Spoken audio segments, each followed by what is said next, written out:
So in the last video, I talked about how I've now got Starlink, and I wanted to provide a little bit of an overview of how I'm using the Starlink Gen3 router with my PFSense as well, because I have multiple VLANs in my network for my home lab and for my general LAN, for IoT devices, a bunch of things.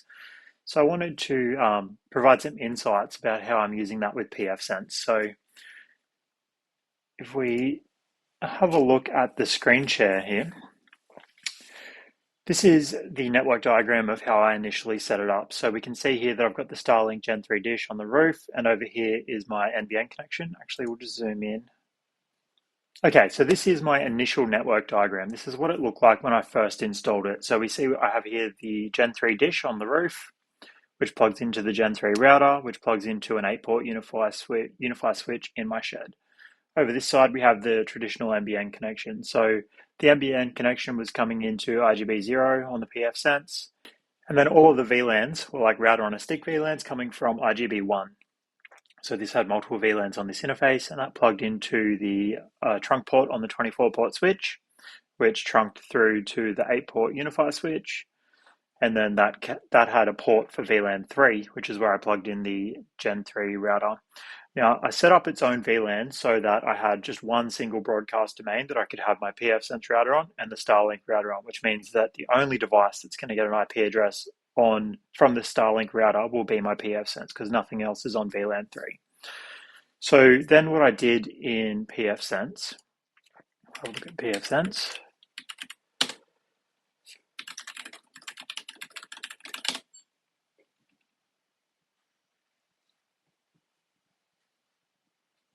So in PFSense, we go to routing.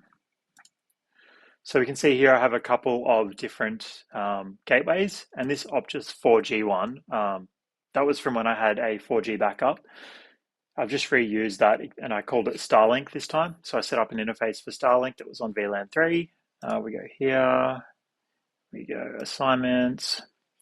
So we can see I have Starlink, and that's VLAN 3 on RGB1.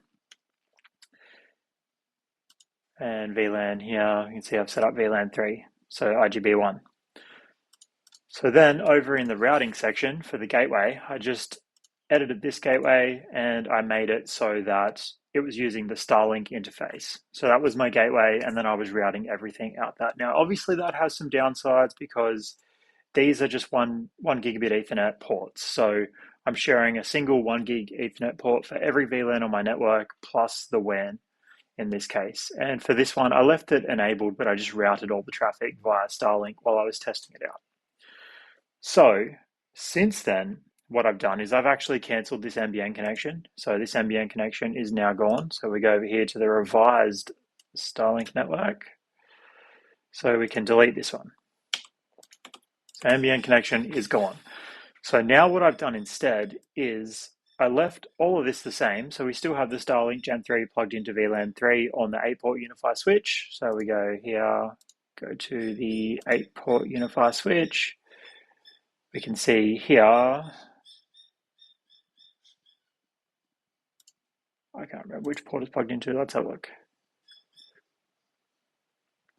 So port 2 here. So we can see port 2 is on VLAN 3. And we go back to devices, the 24-port switch. So all of that comes in on a trunk port. And then I plug my router into port 1 over here. So port 1 is also on VLAN 3. So that's a native VLAN port. So the router doesn't need to configure VLAN 3. So in this case, when we look at my WAN port, there's no VLANs or anything configured. It's just set up to get DHCP addresses. And then when we look at the dashboard here, we can see that it has picked up an IPv6 address and an IPv4 address. Now, this does mean that I'm double, triple, quadruple NATing, whatever. I don't care about CG NAT so much because I don't port forward any traffic into my network. If I need to access something from outside my network, I do that via tailscale. So the number of NATs, the CG NAT that is involved is really irrelevant for my use case. I don't care about public IPs. I don't care about any of that. If I really wanted to access things, I could use the IPv6 addresses. But in this case, I don't need to, so I just get an IP address directly from the Starlink router. And this was my original annoyance, was that it uses a 192.168.1/024 network, which is painful because I was using that. So I resubnetted my LAN onto 192.168.3.0/24. That was in the last video. So for this use case, we've just set up the WAN. It's not a VLAN WAN port. It just plugs directly into the switch. The switch has a trunk native VLAN 3, and then that way, still the only devices that are in the layer 3, in the layer 2 domain for VLAN 3 is IGB0 and the Starlink router. And then it just broadcasts through 2 switches. So then I have, obviously access points, and this is traditionally my servers, now my single node OpenShift, everything in this office, for example, is connected here. So yeah, that's how my networking is set up. Pretty cool to be able to use PFSense, because now I have all of these other VLANs that are able to do everything fine. I can still use my OpenStack Lab and OpenShift and whatever else I need to. But it's just pretty cool that you can use this routing to set up an interface. And then I obviously set the default gateway, which is using the WAN PPPoE. So this one here, I created a new gateway for it, but I ended up just using the default one. The only thing to keep in mind if you wanted to test out like routing traffic through a different network is you go to your firewall rules, and we'll go to LAN, for example.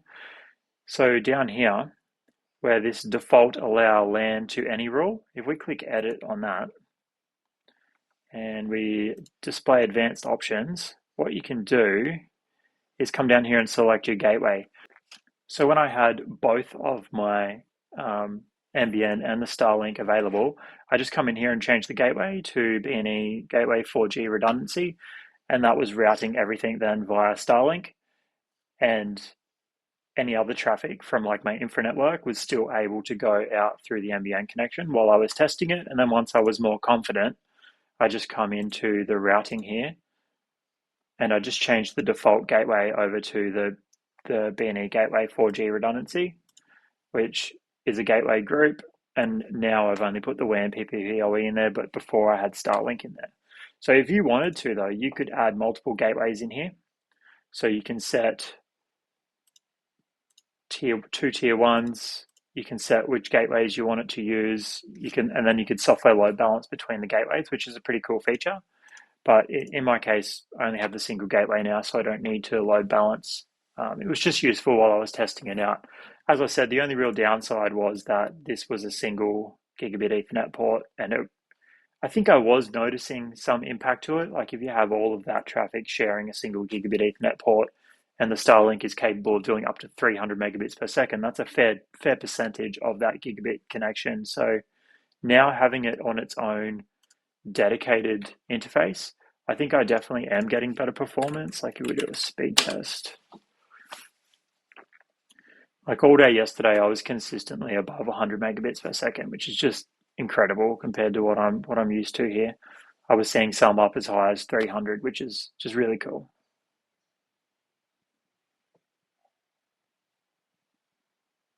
So like there's a 90, this isn't very zoomed for you guys.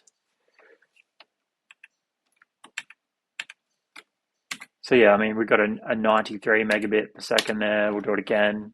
So this speed test runs from my single node OpenShift, a pod on my single node OpenShift device up above me, and that's directly plugged into the switch. So I just run the test from there because it's a bit more reliable than the Wi-Fi. So you can see I'm just consistently hitting that 90 megabit per second, which is really, really cool. And as the satellites move through the sky, I'll probably get closer to 300, but I'm definitely not seeing down in the 30s like I was previously when I had it all in that single NIC. And I'm still obstructed. I'll put a new screenshot of the obstruction graph here so that you can see what the obstructions look like. I'm still obstructed. So there's a 50, so that's a bit worse. Still better than what I was used to on the NBN though.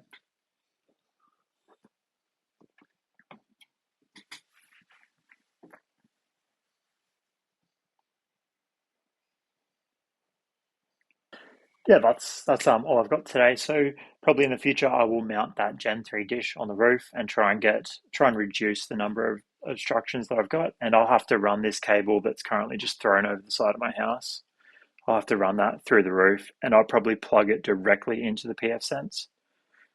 So we'll come down to the Gen3 router, then directly into the PFSense without going through the two switches, because this switch here is the 24 port switch is actually plugged into a UPS, and so is the PFSense.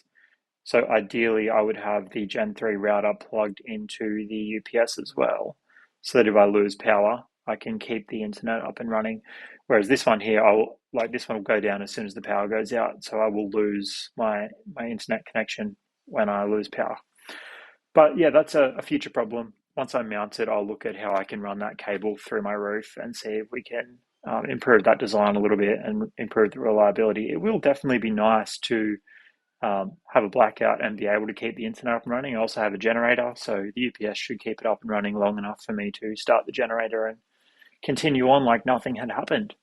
That's all I've got. I hope that's useful. I haven't seen a lot of information on the internet about using Starlink with PFSense or third-party routers and wireless access points, so hopefully that's useful to some people out there that are trying to do the same. See you in the next video.